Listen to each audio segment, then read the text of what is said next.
Good morning and welcome to Rising and happy Friday. Jess, great to be with you today as always. It is good to be with you again for another Rising Fridays, the last one in the old studio. So sad, yet so exciting because the new studio is going to be wonderful. Definitely stick around for that. And we have a great show for you today with lots of different conversations. We're going to talk about how false memes translated to real life to cause chaos in the town of Springfield, Ohio. We will also look at why Israel and Hamas can't get to a ceasefire. But first, we're going to start with politics. Early voting for the presidential election has officially started in some states, and former President Donald Trump has ruled out another presidential debate against Vice President Kamala Harris before the November election. This came 2 days after the pair's contentious showdown in Philadelphia. Trump wrote on Truth Social yesterday, "When a prize fighter loses a fight, the first words out of his mouth are, 'I want a rematch.' Polls clearly show that I won the debate against Comrade Kamala Harris, the Democrats' radical left candidate, on Tuesday night, and she immediately called for a second debate. There will be no third debate." Trump argued that issues like immigration and inflation were thoroughly discussed during his June debate with President Joe Biden. The former president also claimed victory over Harris at their debate during his rally in Tucson, Arizona on Thursday. We had a monumental victory over Comrade Kamala Harris in the presidential debate. We won big with independent voters, moderates, Republicans, and working people all across this nation, putting forward a clear vision to very simply make America great again.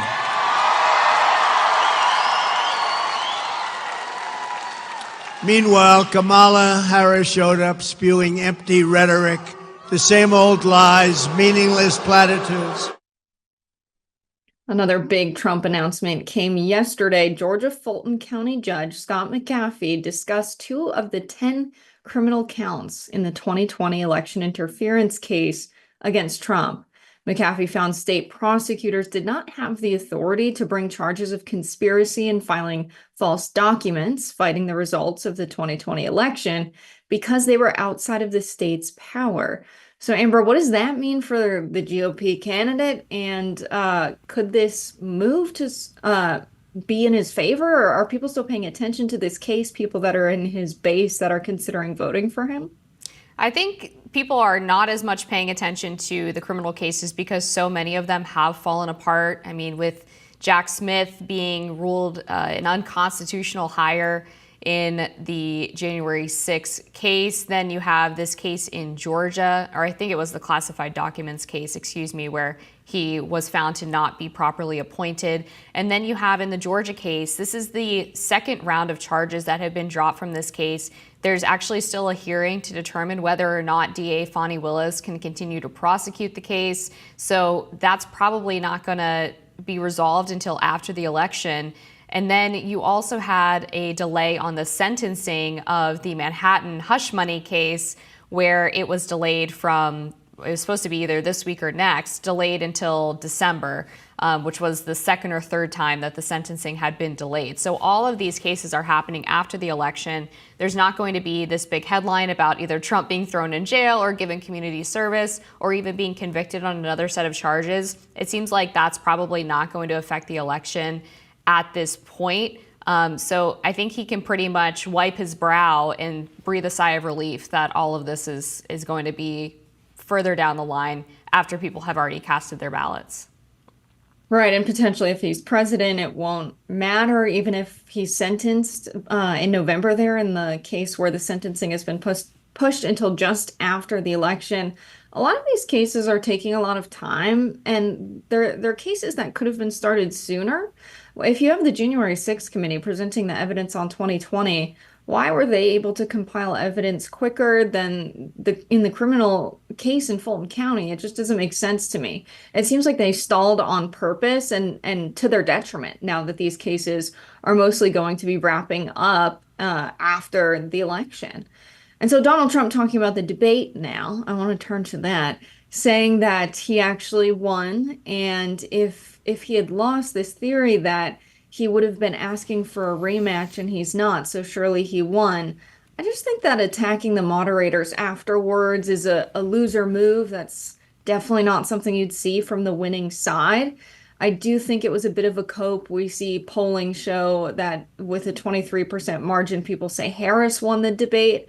I think it's a bit of a cope, but I think Kamala should just accept this, not push for another debate, just say I want one and quit while she's ahead, because it's very possible he could train differently and learn from his mistakes and show up strong in a second debate. I actually agree that she should avoid a second debate. Historically, Trump has performed better in second debates than he has in the first debate. He's shown that he's coachable. Perhaps he wasn't prepared for Kamala to bait him on some of these questions, and he kind of fell into the trap. I think that's fair to say. Generally speaking, I do think she won. However, I don't think it was as handily of a victory as some people are saying, and here's why. So this CNN poll that showed voters giving the win to Harris had her at a 63% win versus 37% who said Trump won. But that's actually an underperformance compared to Hillary in 2016.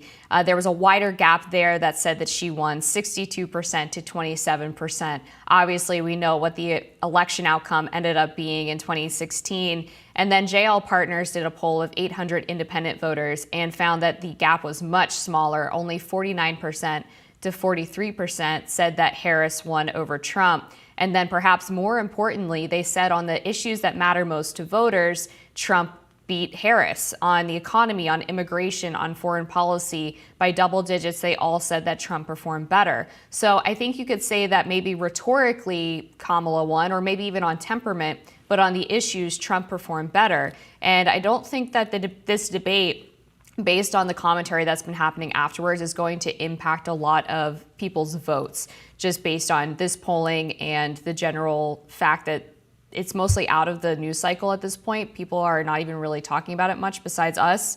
And then I do think it's fair to criticize the moderators, even if it might be considered cope. Trump, of course, has complained about moderators even when he has won. But I think it's reasonable to do that because they did fact check Kamala Harris way more. They fact-checked Trump way more than they did Kamala Harris. In fact, I think they fact-checked her maybe once, if at all. And there were demonstrated lies that she did tell during the debate. And it's not the moderator's job to sit there and try to inject themselves into the conversation, constantly interrupting or fact-checking or trying to argue with one of the candidates. It's the candidate's job to prepare for the debate and fact check their opponent if they feel like they said something false. So they did have an impact in the debate, and they behaved, I thought, unprofessionally and biased. So I thought it was totally fair to call that out. Yeah, we didn't get a lot of policy plan talk. We did hear about concepts of a plan from Trump. We heard about Kamala Harris's economic plan, the down payment assistance, the tax credits, the small business $50,000 tax credit, which we haven't heard her speak about as much as the other two.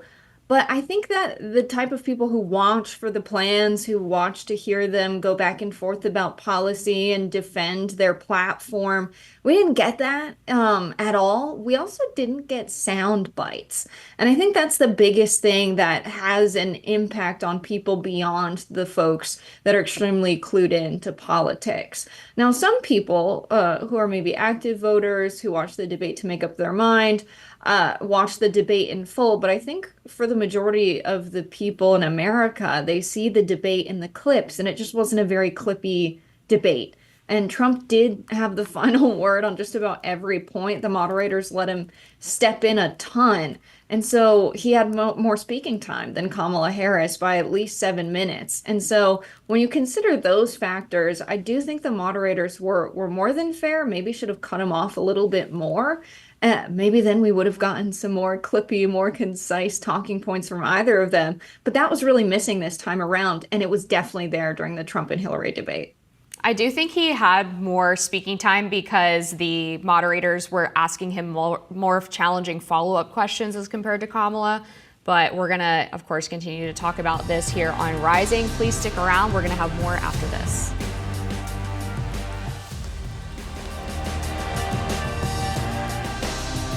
So what is it with New York and its politicians?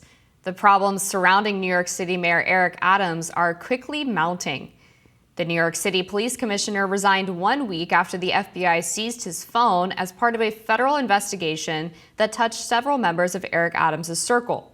The police commissioner said in an email that he made the decision to resign after, quote, "the news around recent developments had created a distraction for our department." For those who missed it, last week, federal agents searched the homes of several senior officials in Adams' administration, including the police commissioner, 2 deputy mayors, and a senior advisor. It still remains unclear what the subject of the investigation led by the U.S. Attorney's Office in Manhattan is, and it's unclear if Adams himself will be indicted. He has denied any wrongdoing. There are now a minimum of 3 federal probes into Adams and his administration per slate. One is looking at whether Adams and his campaign conspired with the Turkey government, another on top City Hall officials, and the third includes Caban. In other New York corrupt politicians news, the New York Times is reporting that former Governor Andrew Cuomo's legal bills have cost New York State $25.4 million. As of last month, the state spent $25 million representing Cuomo's legal interests and several of his top aides as they fend off their criminal investigations and civil complaints. Now, of course, a judge ruled this. Cuomo argued that Letitia James was wrong in denying him state assistance because this is when, he was acting within his duties, serving as governor. A lot of these complaints. So a bit of an official axe ruling there. And it turns out the judge sided with Cuomo, agreed that the state had to cover those legal fees because they were when he was doing his duties as governor. Just the New York, New Jersey politicians, man, they're getting sleazier and sleazier, Amber, from gold bars to Chinese influence, paying for sports cars. It's getting bad. It is quite bad. I mean, you're right. There's the Bob Menendez trial that just took place. He's now resigning from his Senate seat. His wife has pleaded guilty in those charges. We have the probe into Eric Adams' ties to Turkey. He's basically accused of something quite similar to Bob Menendez. He was accused of taking bribes on behalf of Egypt.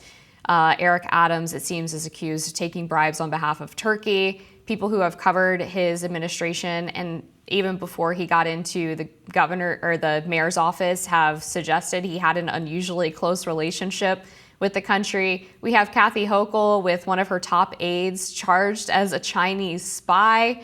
And then, of course, Andrew Cuomo appeared in front of the House COVID Select Committee this week to testify about his administration's nursing home order during the pandemic, which he claims was totally in line with CDC recommendations, which he claims they totally didn't undercount the deaths. And if they did, he had nothing to do with it. Now the report says that his fingerprints were actually all over it and he personally edited the memo where they undercounted the deaths. It really is just an et cetera when it comes to all of these New York politicians and their seeming legal and moral troubles.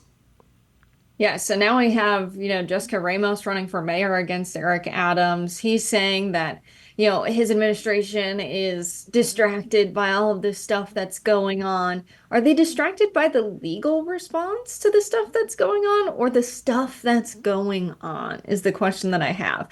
You can't run a successful administration in New York with this much controversy. This is exactly what happened to Cuomo when he decided to step down. It was him specifically that was the guy who sexually assaulted women when he was in office, including a state trooper. It's totally on him. But Eric Adams has been swirled in controversy as well. It's not as extreme as Cuomo's, but it's getting there. And I think that this is the type of stuff that could absolutely hurt him and cost him the mayorship. And we have very funny de Blasio posts to thank for, or as a thank you for dealing with all of this, rather. And he's just minding his own business, posting photos of him living his life, saying, "You guys miss me now, don't you?" And so everything that's going on in New York, it's a little bit funny, but it's just concerning that in the largest city in America, we can't have a functioning government. We're spending more money on enforcing metro fares on the subway than we would collect in revenue if everyone paid the subway when they took it. At some point, we have to do a cost-benefit analysis on how the government is running and its various failing programs in New York. and, ensure that we have a functioning city in the largest city of America. And I just don't think Mayor Eric Adams is the guy to do it. I don't think he's doing a good job. Even people who are, lifelong Democrats are like, this guy was a cop. We just don't like NYPD officers here. We don't like the decisions he's making. The taxes we're paying aren't going anywhere, and it's getting more expensive to live here. So even aside from the controversy, I think Eric Adams is going to have a tough time holding on to the mayorship. Yeah, I think that's fair. I mean, even conservatives had an issue with Eric Adams when he was running for the mayor's office because apparently the NYPD didn't like him so much and actually didn't even want to claim him. So he was a cop without getting any of the benefits that you might get politically from being a cop, apparently. And the crime numbers in New York have reflected that. The New York Post published a piece back in April where they actually obtained the internal NYPD data and found that Eric Adams was wrong when he said that crime is down. In fact, overall crime was on the rise, driven by a historic surge in assaults, which neared 28,000 for the first time in the city's publicly recorded history. There was a increased number of major felony offenses, including murder, rape, robbery, assault, burglary, grand larceny, and car thefts, which are typically the metrics used to measure whether or not crime is up or down. And he also has struggled to deal with the migrant crisis. I mean, border states in the United States have for a long time been dealing with massive influxes of illegal immigrants. Mayor Adams got 10,000 migrants about a year ago and immediately started crying that it was a crisis and that he needed federal intervention to be able to deal with them. So you're right, it's been an absolute failure in New York City, and I think a lot of people feel like the heyday of New York is really over, and they're not even sure if the city can recover from all of the political corruption and scandal, as well as just the fact that everyday life has gotten significantly harder for most people who live there.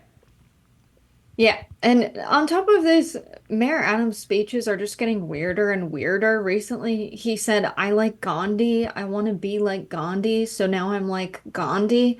What is he talking about? Would Gandhi have raised New Yorkers' rents? Would Gandhi have pushed regulations that require windows to be in new bedrooms? There's just so much that's gone on in the New York housing market. You have people who are making dual income salaries, $200,000 or more a year, that can't afford an apartment because you have to have so much money saved just for a down payment, a security deposit. You have to pay a guarantor in the state of New York, and you have to have a broker fee paid as well. And a lot of these, precautions that are meant to protect renters are serving in New York State and how they're implemented, specifically New York City, where this is more of a problem, to prevent the landlord from having grounds to sue. Because once you get into that apartment, the person you've now paid a hefty fine to, thousands of dollars, is making sure legally that the apartment is fit for you, and you've agreed the apartment is fit for you as soon as you get in there. So you don't have time to wait and see if there's roaches in it, to see if anything's broken. It's a very fast process. And so essentially what a broker does is show up, show you the apartment, and collect a percentage of your rent that is sometimes as high as 8%, and I've heard up to 20%. And then you have the guarantor, which acts as someone who's providing insurance in some way if for whatever reason you don't pay rent. And so there's a chain of these corporate investors who own the units to the development companies who purchase them. And then they go down from that to the landlord and the management companies, and then an additional guarantor. It's a chain of financial backing that is reminiscent of the financial crisis. And it's really concerning, and it's making rent way too expensive for New Yorkers. Well, good thing Eric Adams says that they're just coming after him because there's a lot of, quote, chocolate in the administration. We'll be back with more Rising after this. It's been nearly a year since Hamas attacked Israel and inflamed the Jewish state, taking hostages. It was on October 7th that hundreds of gunmen infiltrated communities near the Gaza Strip. About 1,200 people were killed, and more than 250 people were taken as hostages. Since then, more than 41,000, some estimates over 150,000 Palestinians have been killed, and Gaza has been smashed by the IDF, leaving little standing. There have been many false starts when it comes to a ceasefire. Negotiators always seem to walk up to the finish line, unable to cross it. So if the devil is in the details, what are they? What is stopping the two sides from laying their weapons down? With us to explain is Hussein Ibish, a senior resident scholar at the Arab Gulf Institutes. Thank you for joining us. No, it's great to be here.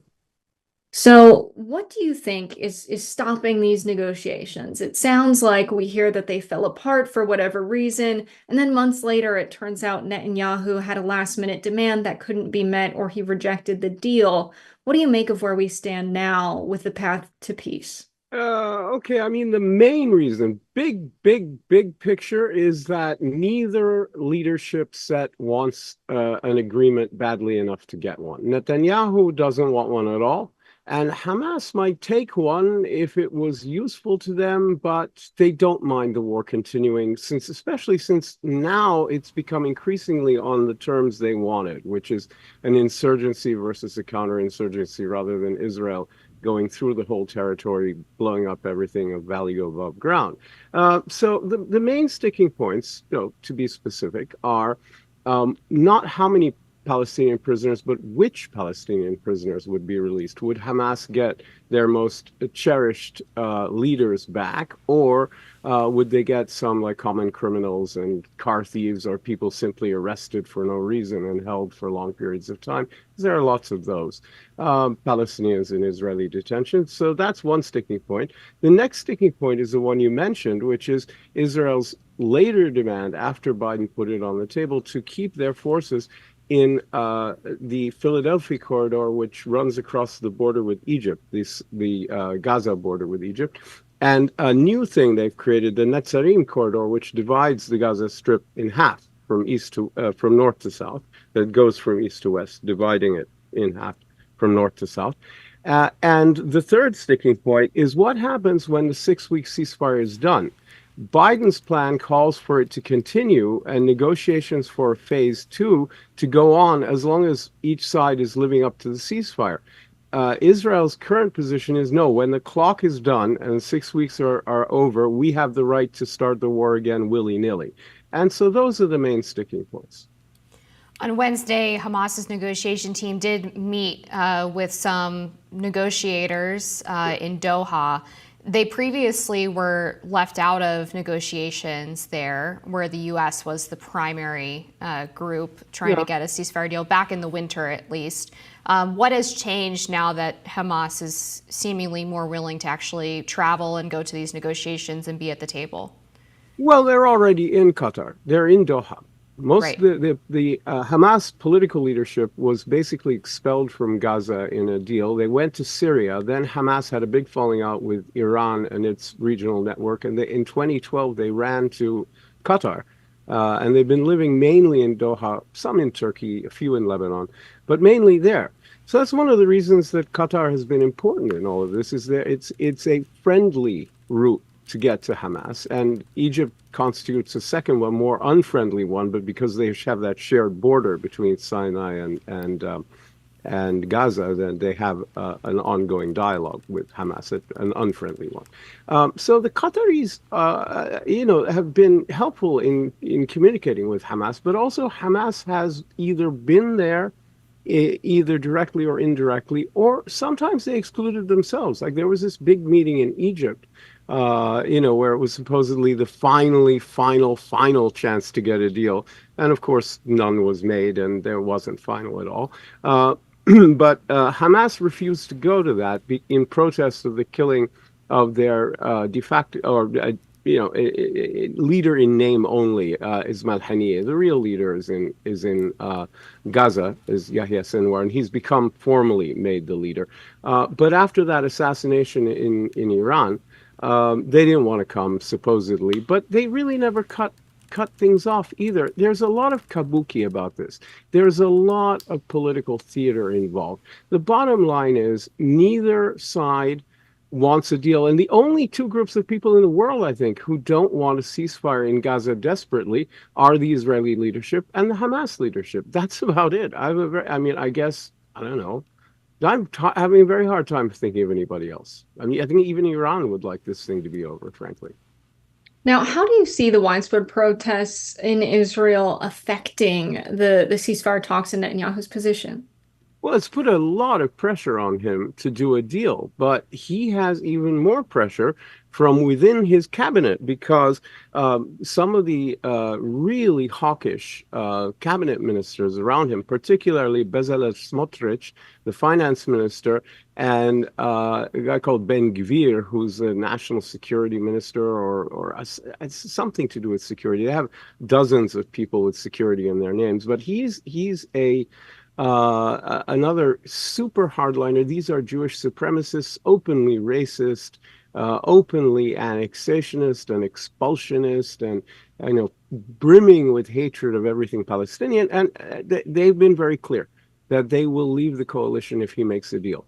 So he's got to be very, very careful not to make a deal that would bring his downfall. And whatever the public is saying, he is not answerable to the public until the next election by law in Israel, which would be about 2 years from now. And he's in no inclination to go to the polls unless he feels more comfortable than he does at the moment in his chances. And I think he'd just rather stick with this very narrow coalition that will, in fact, keep him in power, rather than respond to the overwhelming sentiment, of ordinary Israelis, which is that you should prioritize getting hostages out rather than continuing a war, which has become completely pointless. Now that it's become a counterinsurgency, it's just self-reinforcing. I can't imagine what an Israeli would say if you asked them to explain what the exact purpose of the next phase of fighting is, because it's just become a whack-a-mole counterinsurgency, here and there and everywhere. Little bits of Hamas crops up, they smash the place up, kill a bunch of people and leave. It's self-reinforcing. It has no other point. It's just an end in itself. Former President Donald Trump has said that he believes Hamas is reticent to make a deal because they might have killed more hostages than they're letting on. Do you think there's any accuracy to that statement? No, I don't. I don't think Trump has a clue what he's talking about with this issue. What I think is the case is that there are a lot more hostages that are dead than anyone wants to admit. Right now, you get a figure of 70 sometimes, but when people let their guard down, they say, well, it's probably more like 40 that are alive. The question is, how did they die? I think some of them were clearly killed by Hamas or other hostage holders. Hamas is not the only one that is holding hostages. But say the 6 people who were found with, shot in the head before Israelis discovered their bodies, which were not that, they were fairly freshly killed. I'm sorry to put it that way, but they were not. They were recently deceased, let's say, and those people were murdered, in cold blood. Others have been. It's demonstrable that they've been shot by Israeli forces who have had a policy of shooting anything that moves, and they were shirtless and shouting in Hebrew and waving red flags, and they still got shot. Many have been killed in airstrikes, and in fact, there was this very famous incident about 6-7 months ago where a couple of, Israeli soldiers were reported, who were being held hostages, were reported to their families as having been murdered by Hamas in captivity. And the mothers just didn't believe it. It didn't sound right to them. They didn't understand why people who were holding hostages to trade would kill them. It doesn't make any sense. Didn't make sense to them, especially when there was no need. And they dug and dug and dug, and they got the Israeli government to admit that they were killed in an Israeli airstrike. Well, a lot of these hostages, like everybody else in Gaza, has been killed in airstrikes. And there's no way of knowing where they are, so there's no way of avoiding killing them. And I don't think Hamas wants them to be killed, except at, when they think they're about to be captured or rescued or something. But at the same time, there's no way of them protecting them either. So, there's a lot of gray area about how many hostages are left alive and how most of the ones who died. But I think you'll find in the long run that they died like most of the people in Gaza did, under the rubble of bombardment. Thank you so much for joining us today on Rising. We really appreciate your time. Oh, sure. Thank you so much.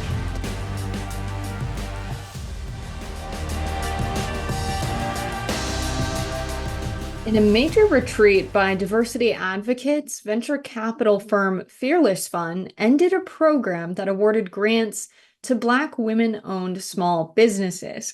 The Atlanta-based firm made the move to settle a lawsuit with anti-affirmative action and anti-DEI crusader Edward Blum. Speaking on the case, Blum said, quote, "Race-exclusive programs like the one the Fearless Fund promoted are divisive and illegal. Opening grant programs to all applicants, regardless of their race, is enshrined in our nation's civil rights laws and supported by significant majorities of all Americans." Blum's organization, American Alliance for Equal Rights, filed the lawsuit in August of 2023. Fast forward to June of this year, and a federal appeals court sided with Blum's stance that the program likely violated a Civil War-era law barring racial discrimination in contracting. The court temporarily enjoined Fearless Fund from closing its application window and awarding the $20,000 grants, finding that doing so would probably discriminate on the basis of race. The Fearless Fund challenge is one of the first following the Supreme Court's decision in June 2023 overturning race-derived admissions at Harvard University and the University of North Carolina at Chapel Hill. This case was seen as a test to feel out how the High Court's logic of race neutrality would play out in the private sector. Opponents of this latest blow to diversity and inclusion see this as an inflection point in the battle for racial equity. So what do you think of this ruling, Jessica? It seems like actually the Fearless Fund decided not to challenge this in court or take it to a higher court, to an appeals court. They went ahead and settled because they were worried about what would happen if this got up to the Supreme Court. Right. I think, the workaround, speaking of the Supreme Court, would maybe be to give them gifts like are given to Supreme Court justices. Instead of their official capacity as a venture capitalist firm, in their private capacity as just rich guys, individual people, they could just go around Atlanta, visit the small businesses themselves, ask for the owner's card, and contact them directly to give them the grants. If they want to invest in Black-owned small businesses, they have every right to do it. A person cannot be prosecuted. I would like to see them try for making decisions on what businesses they would like to personally invest in. They could simply say, this is just my decision. I know them personally. I'm giving them a gift. So yeah, in an official capacity, I can see them looking at this application process and say you're making, your decision based on race. Therefore, technically it violates the law. The Supreme Court would absolutely rule in favor of that. We've seen how they've handled similar issues before, but I don't think there's any reason why people with a ton of money can't give some of it to Black-owned small businesses. Yeah, I think that's true. And in this case, it was the organizational structure and the explicit charter to only give grants to Black female-owned businesses that obviously ran into legal trouble because of the Supreme Court's affirmative action decision. And there was a lot of speculation as to whether or not the Supreme Court's decision would expand to other areas of American life. And it turns out that it does, at least so far, what we've seen. The Biden administration has faced pushback on several of its government-run programs as well. For example, they had a program that gave loans to quote-unquote disadvantaged farmers, and they found out that the loans were only going to farmers of color. No white farmers were eligible for the loans, so they ended up suing the Biden administration with the Pacific Legal Foundation and had a pretty big victory on that front. There were a couple of other loan-related programs that came out of the government in the past few years that were overturned because of the Supreme Court precedent and the law against racial discrimination. For me, I'm actually glad to see this. I think we should be moving to a more race-neutral society, but I would imagine, Jess, you probably have a different view on that. I definitely want to move towards racial equity, racial equality. I think that a part of that has to be some equalization of the distribution of wealth. We see wealth, especially in the South, concentrated in the lands of white descendants of slave owners. A lot of the money made off of slavery has been invested, has grown into more money. The value of the land has appreciated. And so there's some path dependency following the era of slavery that has led to precisely the wealth inequalities we see today across, Black people in the South and white people. And so should there be an allotment for venture capitalists who want to invest in Black-owned small businesses? I think yes, in the interest of repairing race relations post-Civil War in a way that hasn't meaningfully been done in terms of wealth. And so it does feel wrong to attack this kind of program that specifically gives grants to Black women-owned small businesses. And so it's sad to see that this came under attack when there's other racial discrimination happening across the country that could have been Bloom's focus. I guess it's dependent on whether or not you buy Ibram X. Kendi's proposal that past discrimination can only be rectified with present discrimination. I don't subscribe to that worldview, especially considering the United States is made up of a lot of people who played no role, are not ancestors of, are completely divorced from the nation's history of slavery and civil rights discrimination.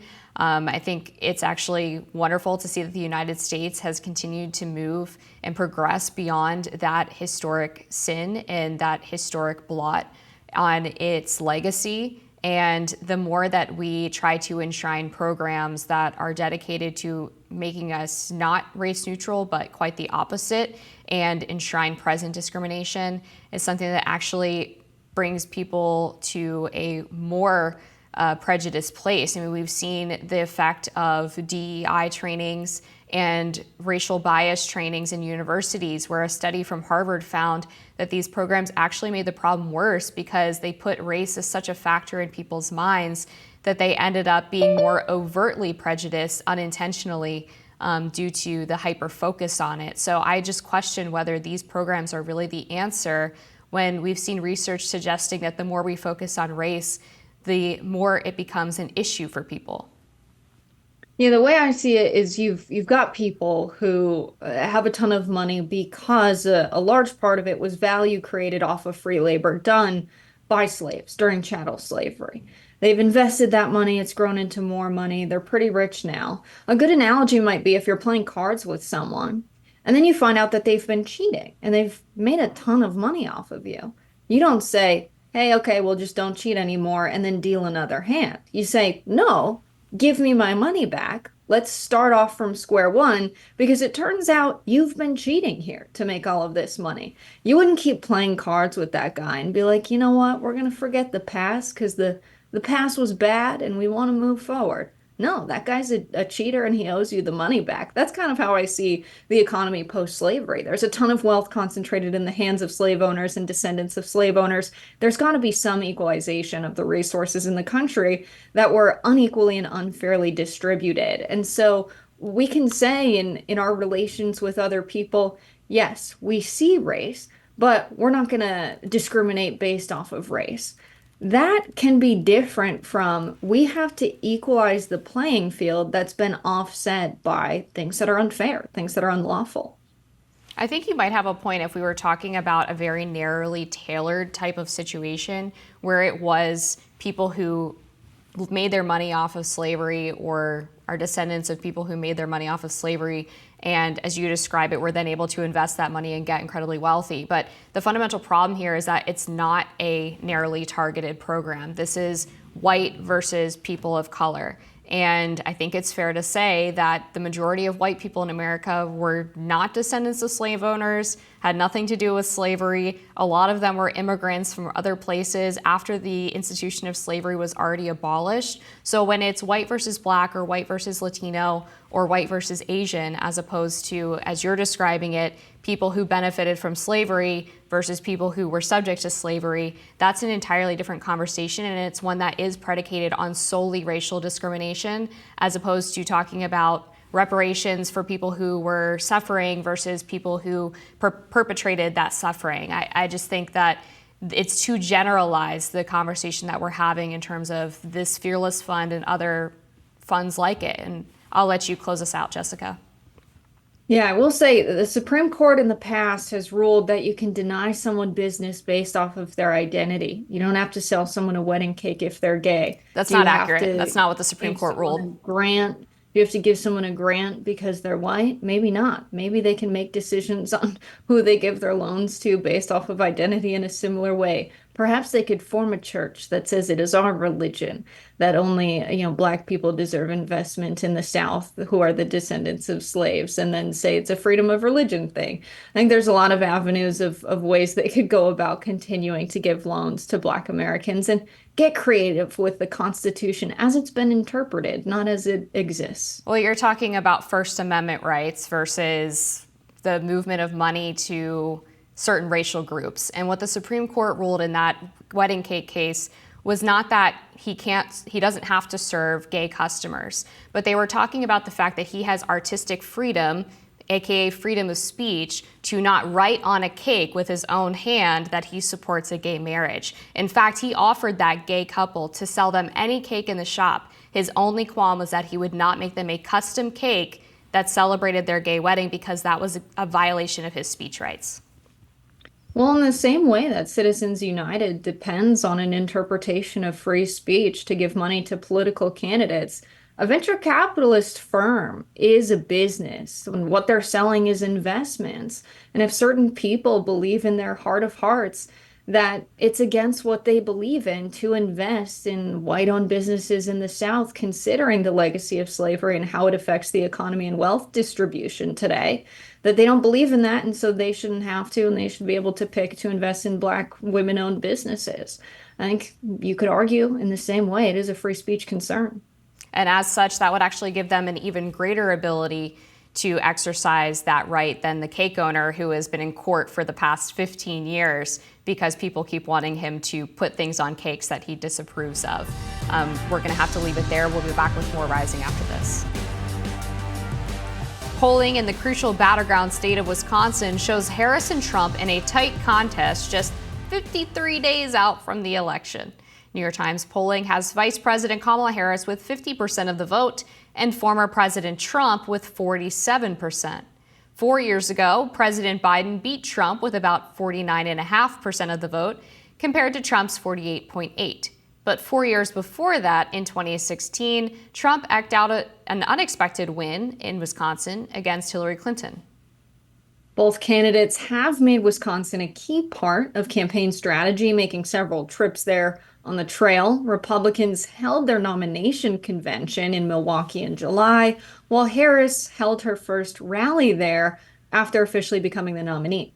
Joining us now to discuss is Milwaukee Journal Sentinel reporter Jessie Opoien. Hi, thanks for having me.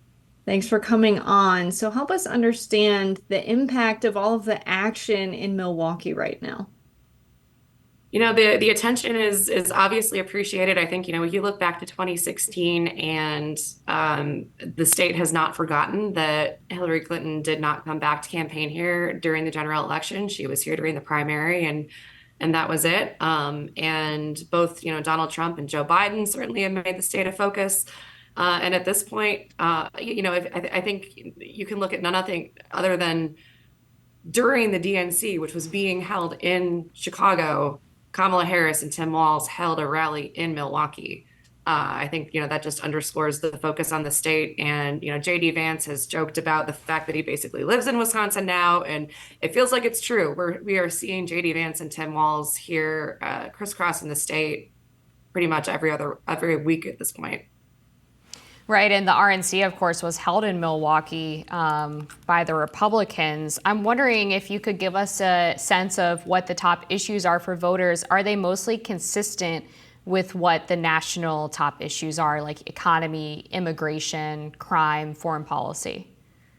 They really are. Manufacturing and agriculture are big industries here in Wisconsin. So immigration ties into that in some interesting ways. I think, people are concerned about the border. They're concerned about the drug crisis, but they're also concerned about, how immigration policy impacts the farms that our state relies on. At the same time, crime is an issue. The economy is an issue. Abortion's an issue. And when we look at independent voters in the state, it's the top issues are the economy, and it's also Medicare and Social Security. So healthcare is big too. And among Democrats, it's still abortion really is one of the driving issues. So I'm asking this as someone over in Iowa, being in a farm state, being in the Midwest, tariffs are something that really perks our ears up. After the tariffs were hiked in 2018, we saw soybean exports 63% lower than in the previous period in 2017. If we look at January through October, we saw that Chinese buyers started just getting their soybeans from Brazil. This is a huge crop that the United States exports. Since then, US soybean prices have declined about 20%. There's no sign of return. What are farmers, what are people in the agricultural industry saying in Wisconsin about these proposed tariffs? 10% overall, combined 60% on China. Yeah, I mean, I think, tariffs are always up for debate, but honestly, one of the bigger issues for farmers here in Wisconsin is dairy farming is such an integral part of our state. And we've just seen that become a less profitable industry over time. And our farmers here are looking for ways to keep those family farms running, whether that's looking at renewable energy sources, whether that's just looking at milk prices and looking at just frankly mental health. It has been, the economic impact is unquestionable, but the industries here honestly are looking for help at just the really basic level of physical and mental health. How much stock are you putting into the polls, and how are you interpreting some of the results that are coming out? Because what we saw in 2016 and 2020 is that Democratic support was mostly overestimated. For example, in 2020, 538 had Biden up about 7 points in Wisconsin at this point in the race. He ended up winning by about 1 point. We see Kamala Harris up 2 to 3 in the 538 in Real Clear Politics averages. Does that mean, or should we anticipate that to mean that this is effectively tied right now? I think we should. Yep. I think everyone's been very cautious after 2016, after looking at the polling here. And, Wisconsin, like you said, it's one of the states that really kind of had things off the mark. Our gold standard poll here is the Marquette University Law School poll. They have changed a lot of their methodology to try to adjust for the shifts that, need to be accounted for and how people respond to polls over the last few years. But when we look at the most recent measures, whether it's the Senate race, whether it's the presidential race, it's about 4 points and the margin of error is more than 4 points. And I think that's about as much as we can count on at this point. I think we should expect it to be a very close race, and again, 2016, 2020, both about 20,000, 22,000 vote margins. So you can't take anything for granted here. So the economy is a top issue for voters. I want to make sure to ask about manufacturing. When we're talking about Wisconsin, we've seen plants and factories close across the state. What do you think voters are looking for when they hear candidates talk about this and then they go to their homes, on the coast in fancy houses? What are they looking for in terms of ensuring manufacturing comes back to the U.S. and stays and there's good jobs? I mean, it's exactly that. It's that focus on made in America, buy in America. And frankly, that's been a bipartisan issue. So you've got Tammy Baldwin running as a Democratic U.S. Senator for a third term, and you had Donald Trump running on that in years past. And I think, both of the presidential campaigns have started to place more of an emphasis on it. But that's what they're looking for. They're looking for policies to place an emphasis on buying goods that are manufactured here, to manufacture things in Wisconsin, to build ships, to build farm equipment, to make paper, all of the things that have kept these states running over the years. That it may have been cheaper over time to have trade agreements that Senate oversees, but I think there's just a real priority now. And I think it crosses party lines on just prioritizing that Made in America policy. As we're watching the maps on election night in Wisconsin, what are some of the bellwether counties or districts that we should really be looking at to help us get a sense of which way this is trending? So in years past, we would talk about the WOW counties, which are the suburbs around Milwaukee County. And now we talk about the BOW counties, which are kind of the suburbs in northeastern Wisconsin. And those are sort of two like tri-county areas that can flip either way. The area outside, so Milwaukee and Madison, Dane County, Milwaukee County are pretty much going to be reliably Democratic. Then you've got these suburban counties that over the years have started to shift a little bit more blue than they used to be. But what we're seeing as we're watching these candidates come through, they're focusing a lot on areas like La Crosse, Eau Claire, Wausau, so central Wisconsin and western Wisconsin. And those are the more rural parts of the state. But they also have, some young professionals. They have, small colleges there. And I think those are going to be the areas of the state that we really look at to see what turns the tide here. One of the biggest controversies in recent elections in Wisconsin was the difference in polling locations open in Madison versus Milwaukee. Are you seeing any indication of a change there? Well, that was really mostly an issue during the COVID pandemic when everyone kind of had to readjust. And yeah, I think everyone agrees that there were not enough polling locations open in Milwaukee during the pandemic, and Madison had that managed a whole lot better. We've seen a lot of shifts in that time. One of the bigger issues, I think, for us, and what we'll probably hear about on election night and in the days following, is the ability to count absentee ballots before election day. We don't have that ability in this state. We don't. There have been efforts to pass state laws to make that happen, and they haven't. And so that's where you end up getting these reports, of the so-called ballot dumps late at night, particularly in Milwaukee, which is known as a central count voting processing area. So.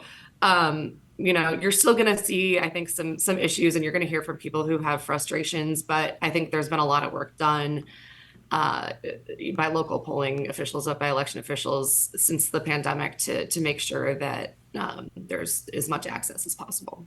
All right, Jessie, thank you so much. I hope we get to have you back before the election. Very helpful for us as we head into November. Thank you. School has kicked off, but not before universities change their rules on protest. Per the New York Times, across the country, universities have enacted a wave of new rules and tightened restrictions around speech and protest. It's all in an effort to avoid a repeat of the disastrous protests during the spring semester. As a reminder, during April and May, nearly 3,000 students on more than 60 campuses were arrested during pro-Palestinian protests. To give you a sense of the varying scope of the new restrictions, here are some examples. At Ohio State, all campus events must end by 10 p.m. Rutgers now only allows demonstrations from 9 a.m. to 4 p.m. Beyond timing restrictions, many schools are requiring organizers to seek approval at least a few days in advance, or have banned encampments. The University of California and Emory were among the schools that banned encampments on campus. Other schools also now require demonstrations to take place only in specific designated areas on campus. New York University upgraded its language on certain speech. Its new guide says language targeting Zionists could violate its non-discrimination policy. Virginia Tech and the University of Virginia also adopted a policy requiring anyone wearing a mask or face covering on campus properly to show, or on campus property to show valid ID if asked.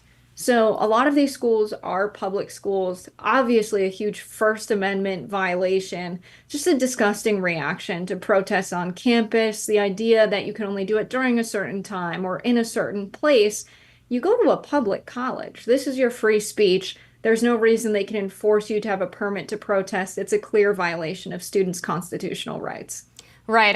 It's been a problem on public campuses for quite some time now that they try to create these restrictive speech zones, as they're called, and they usually end up getting sued by someone, whether it's FIRE or the ADF, Alliance Defending Freedom, because these are unconstitutional. Now, private colleges obviously have a little bit more leeway in how they're able to restrict students' speech, but public colleges have to abide by the First Amendment. They are federally funded, of course, and I agree this is an overreaction. There were cases in the last semester where pro-Palestinian activists were violating school policy in which they were, of course, apt to be held accountable for that, but to then react by further restricting speech for all students and restricting it in a way that goes beyond what the previous policies were, which were constitutional, is not the way to encourage, I think, student activism, not the way to encourage students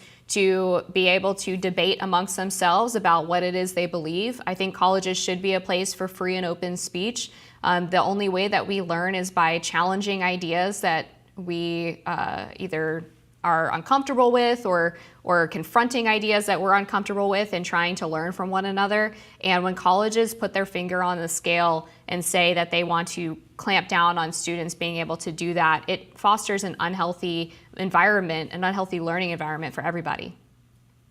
Yeah, I think the categorization of Zionism, criticizing Zionist philosophies, ideas, their agenda, that is anti-Semitic or that is some form of discrimination is really concerning, because what students are reacting to is an agenda pushed by the right-wing government of Israel, Netanyahu, and his friends for many, many years, which is to control the Holy Land and remove or strip their rights of anyone who is not white and not Jewish. And so that's really what Zionism is about. Criticizing that kind of discrimination and exclusion, being discriminatory in itself, is a ridiculous, convoluted argument for universities to try and make. I would challenge anyone at the head of a university to try and justify it. They can't.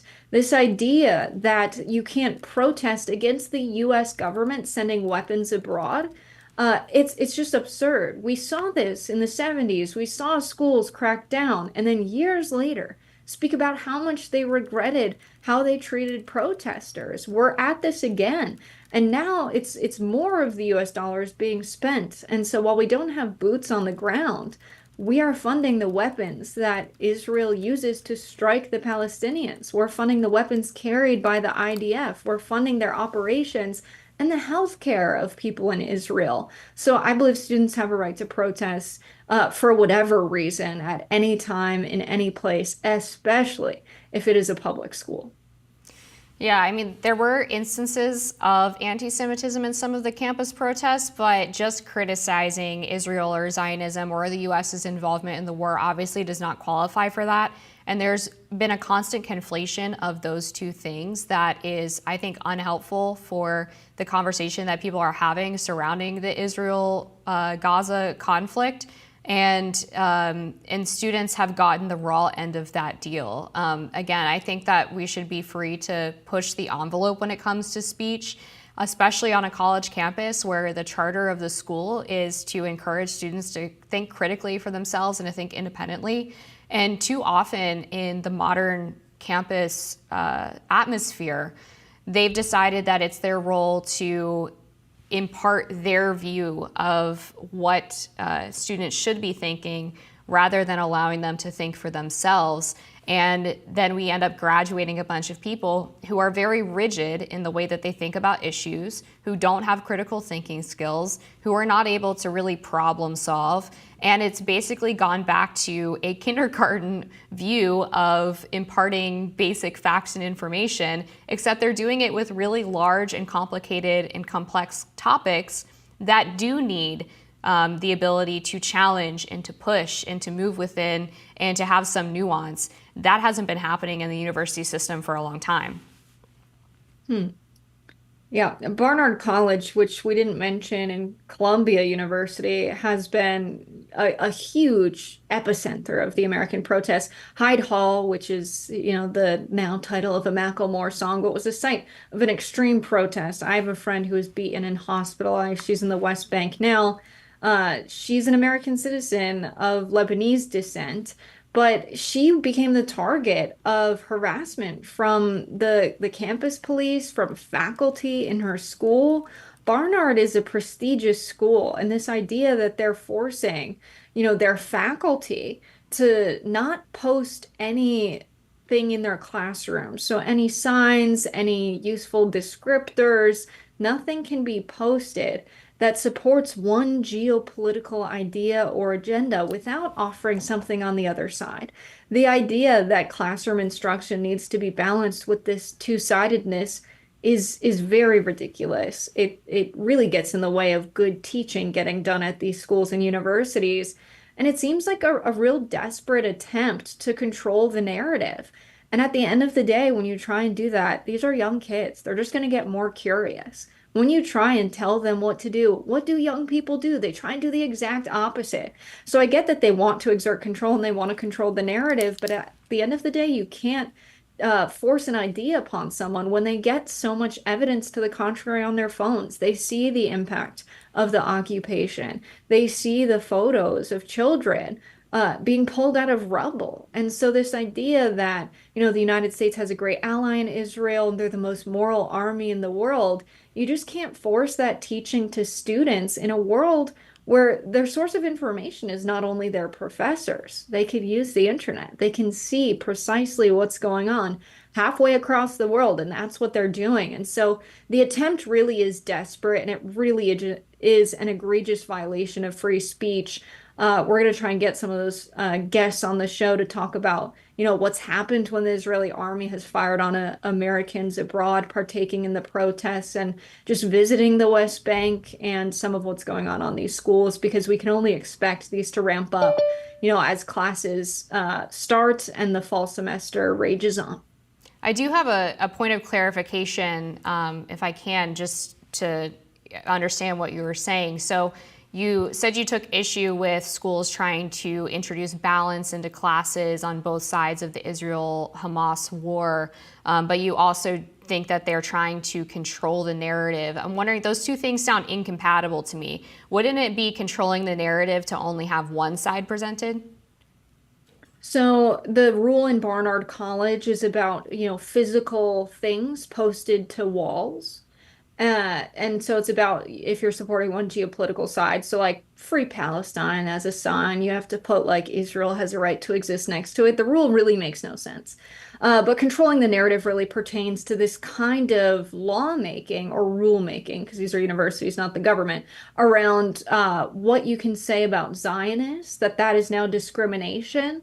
So now you're not allowed to criticize Israel. Right? That's Okay. the kind of thing that I do believe they are controlling the narrative with that.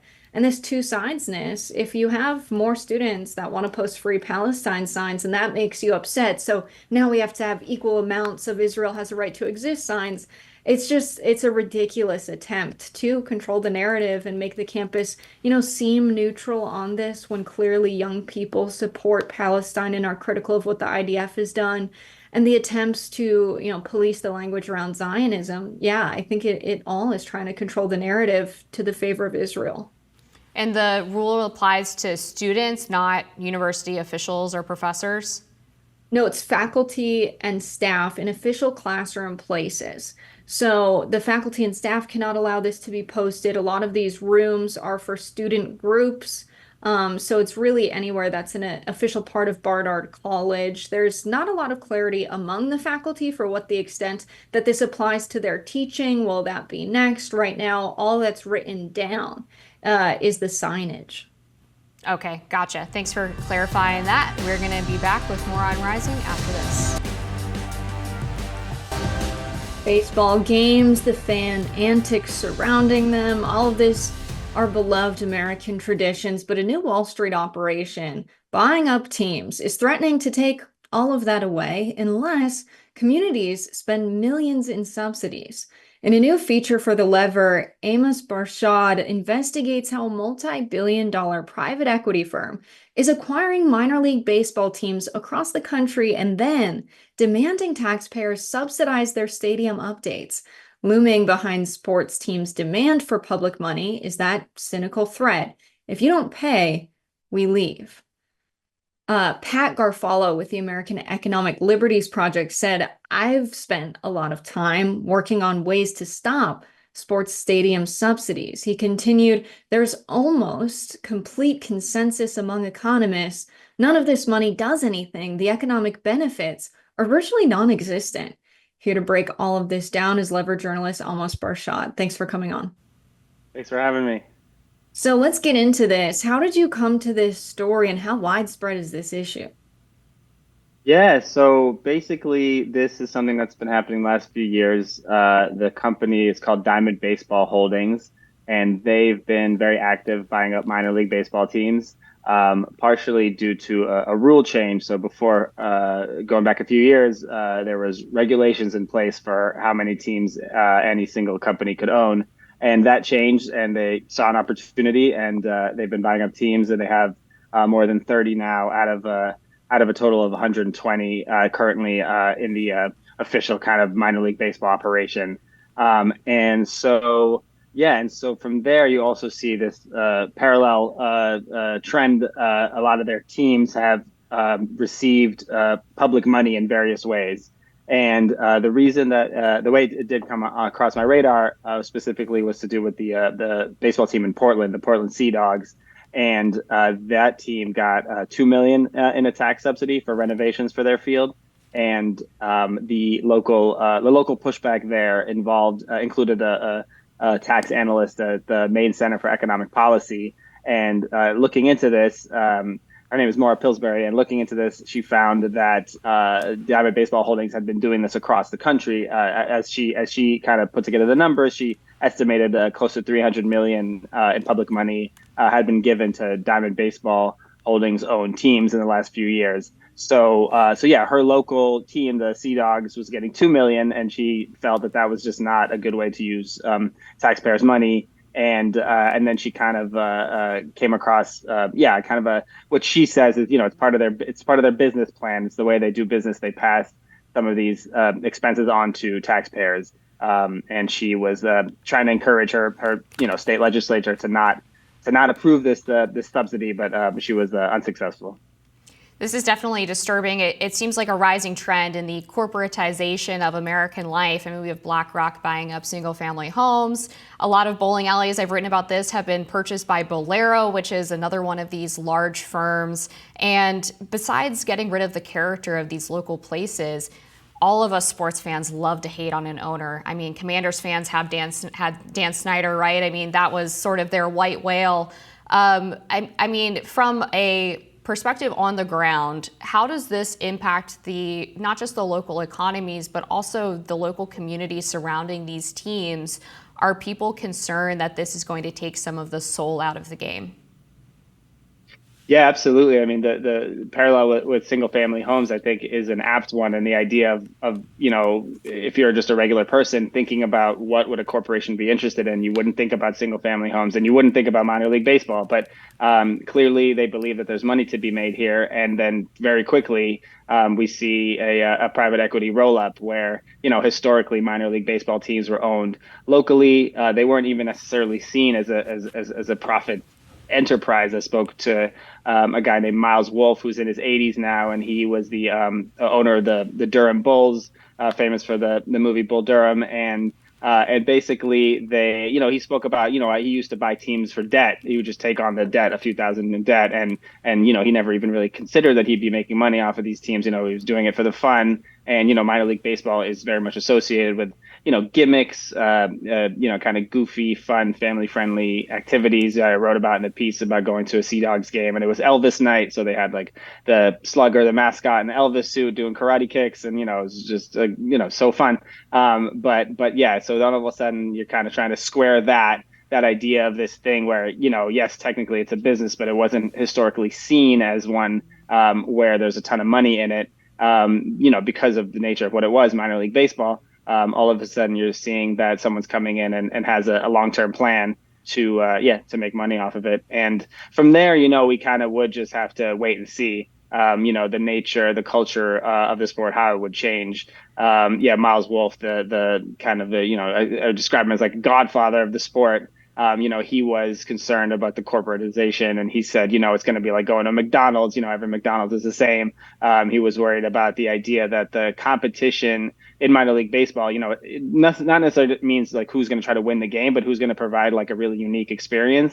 And then when you have, one entity owning a bunch of teams, that's not necessarily how they would look to run their operation. They might try to replicate the same thing over and over. And then it should be said that at this point they have retained local staff. They've been kind of credited by minor league baseball folks for retaining the local staff like before their takeovers. So again, a lot of this stuff is, we just kind of have to wait and see how the actual culture of the sport will change. Yeah, and a quick follow-up, if I may. Sorry, Jess, a quick follow-up. I'm curious how this works as well with the minor league teams usually being farm teams for the major league operations. How does that impact that sort of relationship between the two?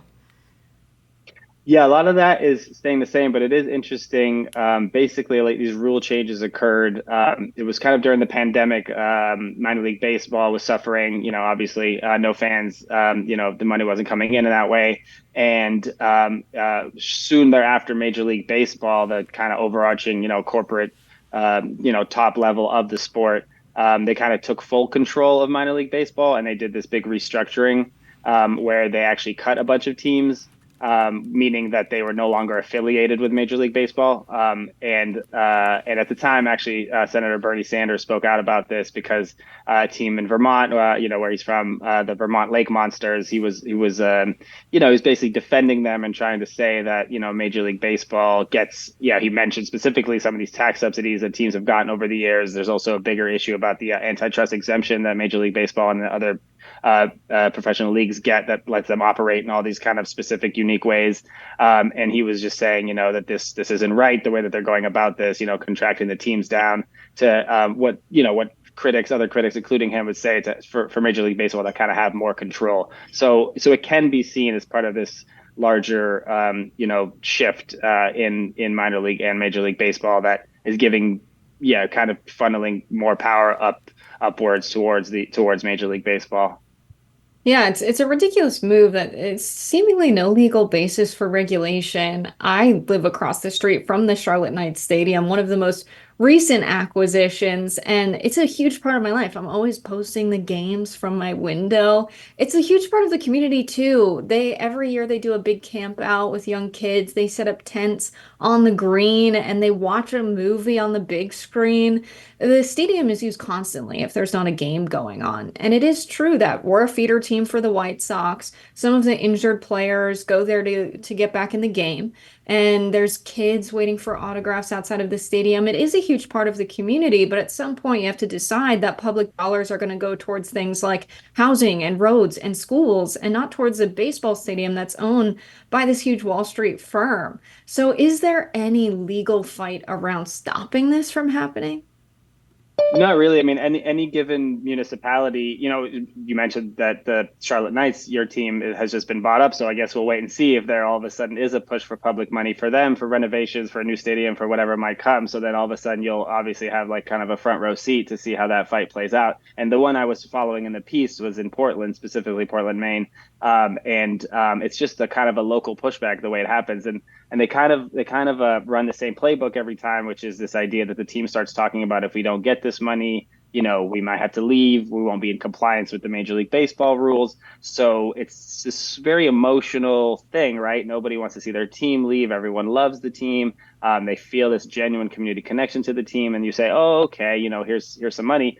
But it is a very interesting thing, like the point you make about, this feels like a community asset, right? Like it's not what we associate with you'd never have Boy Scouts camping out at the Major League Stadium. It just probably wouldn't go that way, because they see it as what it is, a huge money making operation. But if you're considering minor league baseball this other kind of thing, this community asset, and you say, well, if it's owned by this Diamond Baseball Holdings, which themselves are a subsidiary of Civil A Capital, which is this private equity giant, if that's what's going on, then it can't really be considered that anymore, and therefore shouldn't necessarily be in line for public money. Now you can go completely the other way and say, if we consider this a community asset, can it be publicly owned completely? And there's one team in Columbus, Ohio, the Columbus Clippers, that are actually owned as if they're a public utility of the municipality, and they've done well. They've owned it since the 70s. The value of the team has gone up since. They've managed to keep ticket prices down, and they literally are a community asset, the way that we perceive minor league baseball teams to be.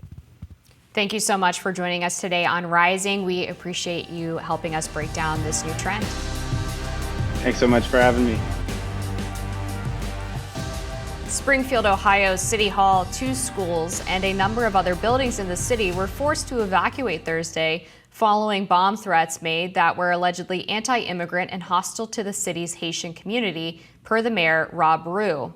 In recent weeks, rhetoric born from social media that Haitian immigrants have been eating ducks and residents' pets has run rampant, with former President Trump fueling the theory. Though Springfield officials, including the police, dispelled the rumors, they've become a flashpoint in the 2024 campaign. But how did this start? Midsummer, a picture purported to show a Haitian immigrant carrying geese was posted by right-wing account and Wokeness. They propelled this conspiracy theory, posting, quote, media fact check, the viral image of a Haitian walking with a goose is not from Springfield, Ohio, it's from nearby Columbus, Ohio. In other words, it's spreading. The conspiracy theory landed in former President Trump's ear. He brought it up in his debate with Kamala Harris Tuesday. Let's watch that again. In Springfield, they're eating the dogs, the people that came in. They're eating the cats. They're eating the pets of the people that live there. Rumors aside, the immigration debate swelled in Springfield in 2020 when the Ohio city saw an influx of Haitian migrants there, a point that Trump and his running mate J.D. Vance are seizing on. As a talking point, Trump used the death of 11-year-old Aiden Clark from Springfield, Ohio, whose bus was struck by a minivan being driven by a Haitian last year. This past week, the boy's father, Nathan Clark, blasted Trump. Let's take a look. Using Aiden as a political tool is, to say the least, reprehensible for any political purpose. And speaking of morally bankrupt, politicians Bernie Moreno, Chip Roy, J.D. Vance, and Donald Trump, they have spoken my son's name and used his death for political gain. This needs to stop now. Yeah, I do think it's getting to the point where people are hearing this and truly believing it about pets being killed. People eating their neighbor's cat is what sparked this in a Facebook group. The most recent decision to, post this everywhere just came from an unconfirmed story where a woman posted that her daughter's friend was missing her cat and saw the neighbors barbecuing and thought it was her cat gutted hanging from a tree. There's been no founding evidence of this. There have been no police reports of this.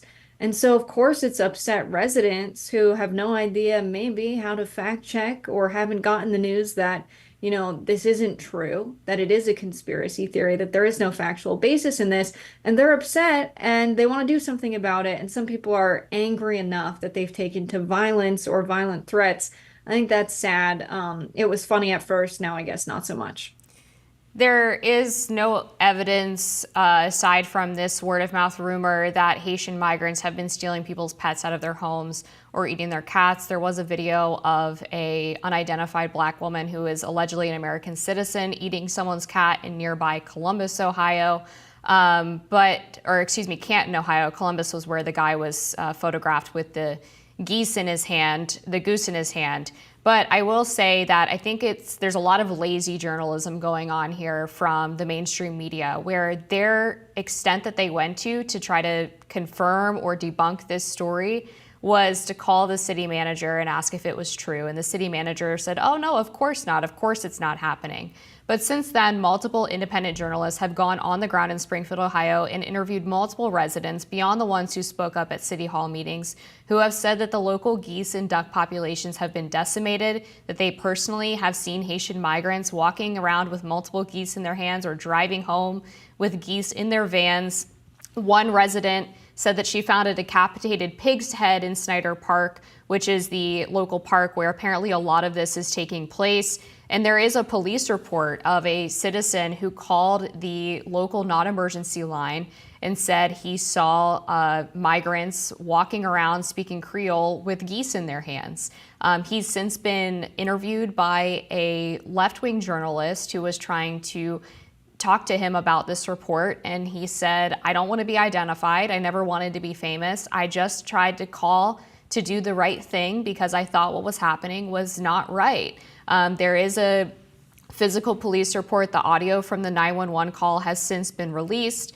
There is also an interview with an Ohio duck rescuer who's been doing the job for 10 years, who said that she has serious concerns about the waterfowl population and that there have been recent bird disappearances in the region far exceeding previous summers. So to me, this harkens back to the Aurora, Colorado story, where people were raising concerns about apartment complexes being broken into by Venezuelan gang members of Tren de Aragua. And you had the governor, Jared Polis, and the local mayor saying it wasn't happening.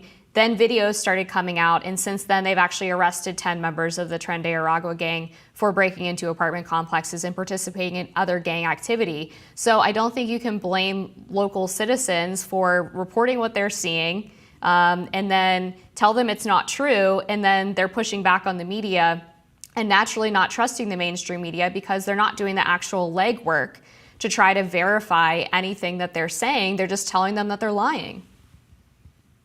I do think it is a stretch to say that if there's evidence of Canadian geese being killed, then it's reasonable to say pets and people's dogs, they're eating the dogs.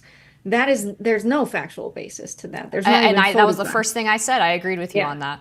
And so I think, yes, there have been journalists that have called the police, asked for police reports. People are reporting on the city council meetings. People have been on the ground in Springfield, Ohio, talking to folks. I've seen countless interviews of journalists on the streets talking to people about these rumors. So I don't think that this story is being debunked because journalists are too lazy to find the real evidence that is surely out there. I think this story has been debunked because it started as a racist rumor from people that are upset that Haitian immigrants are in their town. Now, Canadian geese are an invasive species. So if the migrants would like to kill them and eat them, that is actually beneficial to the ecosystem in the United States, despite their name. You would think they live in the US, being called Canadian geese. They're likely from another continent. They really are kind of a nuisance. They're a threat to a lot of our energy infrastructure based on how they nest and things of that nature. So there's a reason there's a phrase, their goose is cooked. People eat geese. This is not like a weird thing for human beings to be eating. And if it's an invasive species, that's good. This idea that it's Haitian voodoo, which was something posted by Marianne Williamson, and it's, our pets are next. That is just really dangerous rhetoric that, makes people fearful of migrants who are different from them culturally. And so fearing what you do not know and fearing people that you do not know, and your first reaction is to, spread rumors about them, saying they're eating your beloved pets and companions.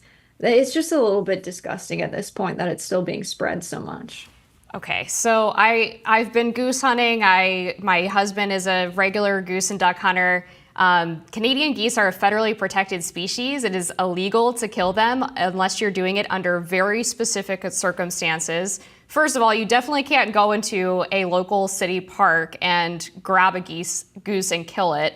You have to have a federal duck stamp. You also have to have the proper state duck stamp. You have to be in the proper season. The report that was called in, the police report, was back in August, well before goose season was in. And you have to hunt with the legally permitted weapon and ammunition. You can't even use whatever type of ammunition you want. Usually you have to use steel shot to make sure that you're killing the animal in a humane way. There's usually limits in certain seasons on how many ducks or geese that you're allowed to kill. One of the few exceptions is snow geese, where those are an invasive species, and there's certain 3 to 4 week periods where you're allowed to kill as many as you want. But at bare minimum, these people are poaching the geese, even if it's not that weird to eat them. It is not normal, and it is weird to go into a city park and kill a goose with your bare hands and then walk home with the dead goose body back to your house without doing any of the things that an American citizen would have to do to be hunting legally and properly without poaching. So I don't think that's a fair comparison at all to what is happening here. Attorney General Dave Yost in Ohio points out on X that there's a recorded police call from a witness who saw immigrants capturing geese for food in Springfield. Citizens testified to city council. These people would be competent witnesses in court. Why does the media find a carefully worded City Hall press release better evidence? I mean, this is true. Eyewitness testimony is considered evidence in a court of law. You might not like that they're saying it, but to suggest that everyone who has reported seeing this with their own eyes is making it up or is lying or is just racist, I think is doing a huge disservice to the very real problems that are happening in Springfield, Ohio. Even if you don't buy the goose story, even if we believe the pet story has been debunked, which again, I haven't seen any evidence of the pets being stolen. I agree with you on that. We do have to acknowledge that importing 20,000 people into a small town and expecting this to just go perfectly well when there's a very big chasm of cultural differences here is problematic and is not fair to the people who are lifelong residents of Springfield, Ohio, who have said that they have been unable to find jobs. There are homeless people that have been interviewed by independent and local journalists who say that they're not able to get shelter because the Haitian migrants are taking up all of the shelter spaces. The Haitian migrants get EBT cards and other local, state, and federal benefits that are much above levels of American citizens. Of course, that's going to breed some resentment, and I think it's reasonable for them to say, I've been here my whole life, I pay taxes, I live here, I try to contribute to my community, and all of a sudden someone who was brought here on a temporary visa or a temporary protected status is getting so much more assistance than I ever did. So it's a misconception that Canadian geese are protected because they're endangered. They're protected at the same status of any other animal in Ohio. Just like there's a deer season. That's not true. They're under the Migratory Bird Act. It's a federal law that protects migratory bird species. So it protects all bird species. They are an invasive species. They are a nuisance to people. There's a population of Canadian geese that biologists have deemed unsustainable. So in the same way there's like a white deer hunting season to reduce the white deer population, there's a goose hunting season. Exactly. And so there's regulations in that within that season that you have to follow. Amber, you spoke for a while. I'm going to speak for a while. But you're not allowed to say things that are not accurate on the show. It is accurate. I'm reading from the government website of Ohio around the protective status of Canadian There's also geese. federal law. So Canadian geese are an invasive species. It is bad for the ecosystem that there's so many of them because they're depleting a lot of the resources that the regular birds depend upon. And so in the same way, there's a hunting season to reduce the white-tailed deer population, which are an invasive species across America. There's a hunting season for the Canadian goose population. And a big reason why we have so much regulation around hunting, where you can do it and when you can do it, is because most people, when they're hunting, are using guns. It's kind of a sport to shoot at birds. And so if it is true, which we don't have confirmation of, that there are Haitian migrants, killing and eating these Canadian geese with their hands, was it roadkill? Did they pull an RFK Jr.? All of that is aside from the fact that we had a presidential candidate saying migrants are eating your dogs on the national stage with millions of viewers watching. That really is the kind of fear-mongering that causes people to think they need to take a violent act against the migrants because they're afraid that their communities are under attack. And so spreading that lie is a dangerous one. Okay, I would just close by encouraging you to look up the Federal Migratory Bird Protection Act and the federal regulations related to birds like Canadian geese. This is not an Ohio law that refers to all migratory birds or birds in general, and there are very specific regulations even within a hunting season, whether it's birds, white-tailed deer, turkey, or any other animal that you're permitted to hunt, where you have to use specific types of weapons, ammunition. There are certain areas where you're allowed to hunt and where you're not allowed to hunt, and all of that factors into this. This is not an apt comparison to say that picking up a goose at the public park is at all comparable to someone who abides by the proper hunter regulations and goes out during season with the proper weapon